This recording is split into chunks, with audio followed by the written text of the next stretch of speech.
I saw the movie Ballerina. If you don't know what Ballerina is, it is a spin-off of the John Wick movies. This is the first movie that's been stamped as a spin-off from the John Wick movies. It stars Anna de Armas, um, and there's a lot of people from it. You got the Winston character in there. You got the director of the, I forgot what the ladies ballerinas and protectors are called, but she's in there. They say it. They have a name. I can't remember off the top of my head. They say it in there. Um, who else is in here? Lance Reddick. I believe this was his final role before passing. And so that was really cool to see him once again. There are lots of familiar faces in this role, in this film, including Keanu Reeves, who reprises his role as John Wick once again. And so if you have not seen Ballerina, it's been out for probably 2 weeks now. If you haven't seen Ballerina, then I'm going to say you should probably stop watching this until you see Ballerina and come back. Today's June 17th when I'm recording this. It's been out a week and a half. It came out June 6th, if I'm correct, actually looking at the calendar. So just under 2 weeks. I try to give y'all some time to go watch it. But if not, spoiler alert, definitely, y'all should go watch the film and come back. And that's where I'll start. I did not do my breakdown, which I probably should have before reviewing this, but I didn't even think about it. For those who don't know, I have like a chart I use now to break down each category of the movie and get me a better overall score. And so I'll probably circle back and add it as a excuse me, as a graphic later on, or if not, me and Dash will probably talk about it when she comes back from the recovery house, because I know Dash also wanted to see Ballerina and talk about it. So maybe we'll speak about it more. Then I'll have that info for y'all. So Ballerina tells us a really interesting story about a little girl whose dad was killed by like this weird group of people, and then she's taken to the Kikimora, and that's where she's raised. And so Eve is raised there, and so later on Eve goes on this revenge plot to avenge her father. And many things happen in the midst of that, right? And so I'm trying not to give y'all like every detail because I still think y'all should see the movie. I don't really have many complaints about this movie. I thought it was good. I thought it was better than John Wick 4 because there was actually a story and it was not a long film. Where like John Wick 4 was 3 hours of fighting. I don't ever need to see 3 hours of fighting. Yes, like the John Wick movies, it was a one-man army kind of movie. That's what you expect when you see those kind of movies. Like, the movies of old were the same, right? Like, there's plenty of old movies like that Sylvester Stallone did and Arnold Schwarzenegger did. They're still doing some of those somehow. But anyway, so it's that kind of movie, right? Going in, this is the one-man army kind of movie. And so that's cool. The only thing that kind of annoyed me about this movie is she ends up fighting like a whole town of people.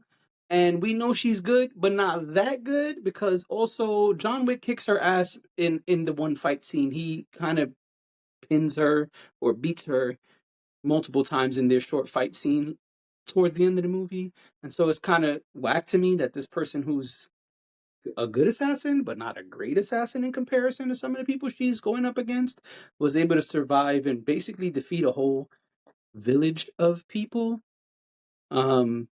That's the only complaint I really have, but you kind of expect that in a one-man army movie, so it's kind of like a give and take. Like I have mixed feelings on it, but even that for me wasn't the end of the world.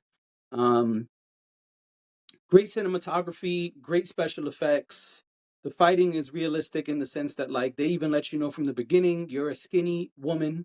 You're not going to be able to defeat everyone if you allow them to dictate the fight. And so basically that's part of her training, which I thought was really cool because I remember movies like Salt, for example, with Angelina Jolie. It's like this pencil of a woman just dominating 6'5", 6'6", super stocky 300-pound dudes with ease. And so that's not the case here. You see her getting her ass kicked. You see her struggling. You see her using different weapons and random things in the, just whatever is near her. Like, oh, word, I'm gonna take this bottle of solution and squirt it in your eye, and then I'm gonna, oh, these glasses. I'm gonna take off the point and shove it in your throat. That's an example of the kind of thing she kind of just using whatever's around her to fight and win the fight. And some other people are doing some of the same things because she's going up against similar people as far as like who the training, right? And so I just think that was a really cool aspect of it.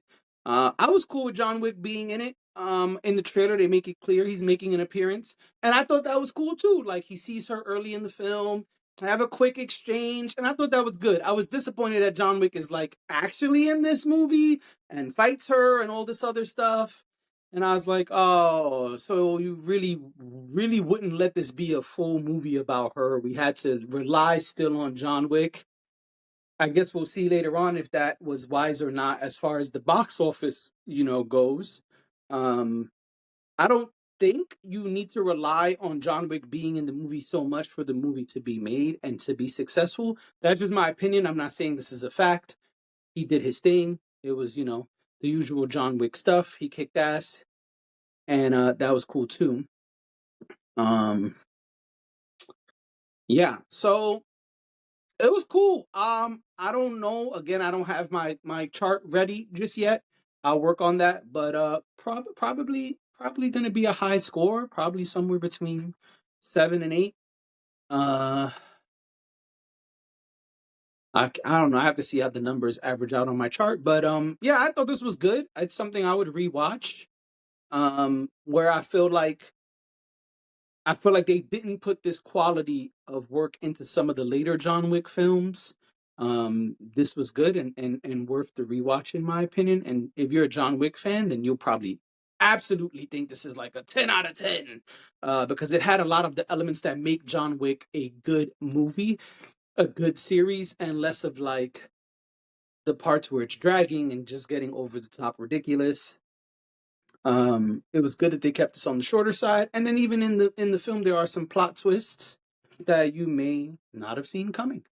Um, and it was cool to see dude from I don't know his name. Let me pull up his name. It was cool to see dude from Walking Dead be in this movie. I won't say exactly what he did in this movie, but it was cool to see him be in this movie. The actor's name is Norman Reedus. It was cool to see him in there. Um, it was nice to see him in a different role outside of like a biker movie and Walking Dead. And I also got to see an old favorite of mine. If you've ever seen The Usual Suspects, Gabriel Byrne, yeah, I think that's how you pronounce his name. He's in it. Just want to make sure I'm saying the correct. Yeah, he plays Keaton in The Usual Suspects. He's been in a lot of movies, but that's immediately what came to mind when I saw him. I'm like, oh, is that my man from The Usual Suspects? It was. So yeah, good movie. I appreciated it. And if this is what they're gonna do with the John Wick series moving forward, films like this, then I'm cool with it. Where I think this is one of their better outputs. I think like what was the show? The Continental. Oh, what a waste of a show! I was not a fan of that. Um, I think that was a waste that didn't need to come out. I know they have the High Table coming out soon, which I'll probably check out. But I just feel like if they can keep this type of quality on the output, then they may be able to build a bigger universe and keep it interesting and entertaining and worth people coming back to either this TV show or the movies or whatever.